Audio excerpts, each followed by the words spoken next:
नमस्कार बंधुरा एसएस दास किचेने आमी सुमिता आज निये एसेछि नतून एकटा रेसिपि के रेसिपि मावा बा खोया।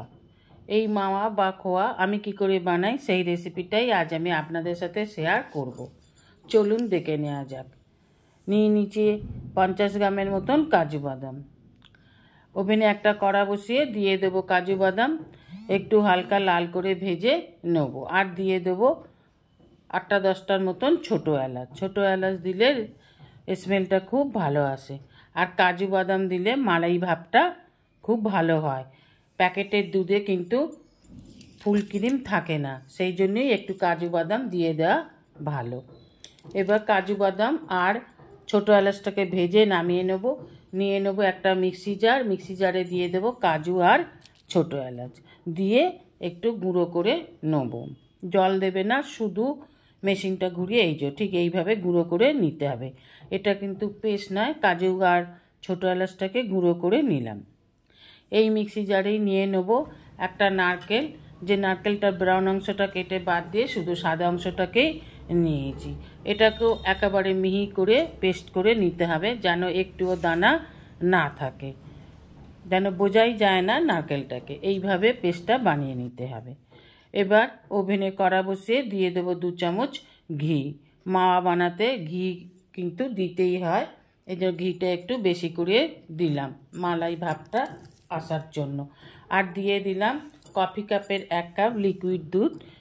এই দুধটা আমি আগেই গরম করে জাল দিয়ে ঠান্ডা করে রেখেছিলাম, সেই দুধটাই এখানে দিয়ে দিলাম। এবার দুধটা একটু গরম হতে এখানে দিয়ে দেবো 250 গ্রাম মিল্ক পাউডার। এই গুঁড়ো দুধটাকে দিয়ে খুব ভালোভাবে লিকুইড দুধের সাথে মিশিয়ে নিতে হবে, যেন একটু দানা না থাকে।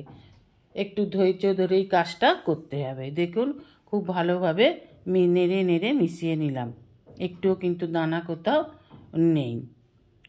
এইভাবেই মিশিয়ে নিতে হবে। এবার দুধটা জাল দিয়ে দেখুন ঘন হয়ে এসেছে।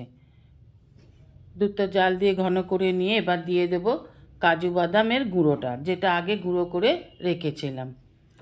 কাজু বাদামের গুঁড়োটা দিয়েও খুব ভালোভাবে মিশিয়ে নেব, যাতে ডালা না হয়ে যায় বা দানা না থাকে। এইভাবে দেখুন জাল দিতে দিতে এবার ঘন হয়ে এসেছে। নেড়ে নেড়ে আরও একটু ঘন করে নেব। এইভাবে ঘন করে নিতে হবে। এবার দিয়ে দেব আর একটু গুঁড়ো দুধ, তাহলে খুব সহজেই আর একটু ঘন হয়ে যাবে। এইভাবে নেড়ে নেড়ে ঘন করে নিতে হবে। দেখুন এবার দিয়ে দেব গুঁড়ো দুধটাকে, আর একটু পরিমাণে 100 পরিমাণে গুঁড়ো দুধ দিয়ে দিলাম। এবার এই দুধটাকে খুব ভালোভাবে মিশিয়ে নিতে হবে। এখানে বলে রাখি, যেসব বন্ধুরা আমার চ্যানেলটিকে সাবস্ক্রাইব করে আমার পরিবারের সদস্য হয়েছেন তাদের অসংখ্য অসংখ্য ধন্যবাদ।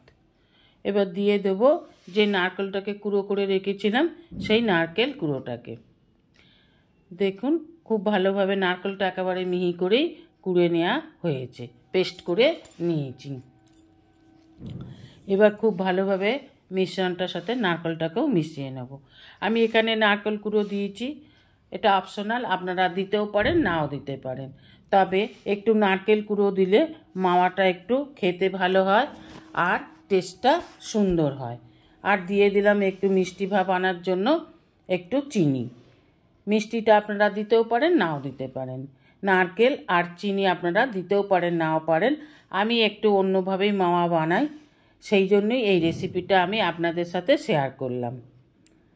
এবার চিনিটা মেল্ট হয়ে আর একটু নরম হয়ে আসবে। এবার এই চিনিটাকে ভালোভাবে শুকিয়ে নিয়ে একেবারে একটা ডো বানিয়ে নেব। এখানে বলে রাখি, যেসব বন্ধুরা আমার চ্যানেলটিকে এখনও সাবস্ক্রাইব করে আমার পরিবারের সদস্য হননি তাদের কাছে অনুরোধ রইল আমার চ্যানেলটিকে সাবস্ক্রাইব করে আমার পরিবারের সদস্য হবার জন্য। পাশে থাকা বেল আইকনটিতে ক্লিক করে দেবেন নিউ ভিডিওর আপডেট যাতে সবার আগে আপনার কাছেই পৌঁছে যায়। আপনার বন্ধুবান্ধব ফ্যামিলির মাঝে ভিডিওটি ভালো লাগলে অবশ্যই একটা শেয়ার করবেন, যাতে আরও 5 জন দর্শক আমার ভিডিওটি দেখতে পারে এবং তারাও আমার পরিবারের সদস্য হতে পারে। পাশে থাকা বেল আইকনটিতে ক্লিক করে দেবেন নিউ ভিডিওর আপডেট যাতে সবার আগে আপনার কাছেই পৌঁছে যায়। এবার একটা পাত্রের মধ্যে ঘি মাখিয়ে মাওয়াটাকে নামিয়ে নিলাম। এবার যে কোনো এয়ারটাইট বক্সের মধ্যে মাওয়াটাকে আপনি সংগ্রহ করতে পারেন। আমি এখানে এই মাওয়া দিয়ে মাওয়া সন্দেশ আর লাড্ডু বানিয়েছি। আপনারা আপনাদের মনের মতন যে কোনো রেসিপি এই মাওয়া দিয়ে বানাতে পারেন, বা অন্য কিছু রেসিপি বানালেও এই মাওয়াটা ব্যবহার করতে পারবেন। রেসিপিটা ভালো লাগলে অবশ্যই একটা লাইক, কমেন্ট, সাবস্ক্রাইব করার অনুরোধ রইল। পাশে থাকা বেল আইকনটিতে ক্লিক করে দেবেন নিউ ভিডিওর আপডেট যাতে সবার আগে আপনার কাছেই পৌঁছে যায়। নমস্কার, আজ এই পর্যন্তই। আবার দেখা হবে নতুন একটা রেসিপির সাথে নতুন একটা দিনে। ভালো থাকবেন, সুস্থ থাকবেন, সঙ্গে থাকবেন। নমস্কার।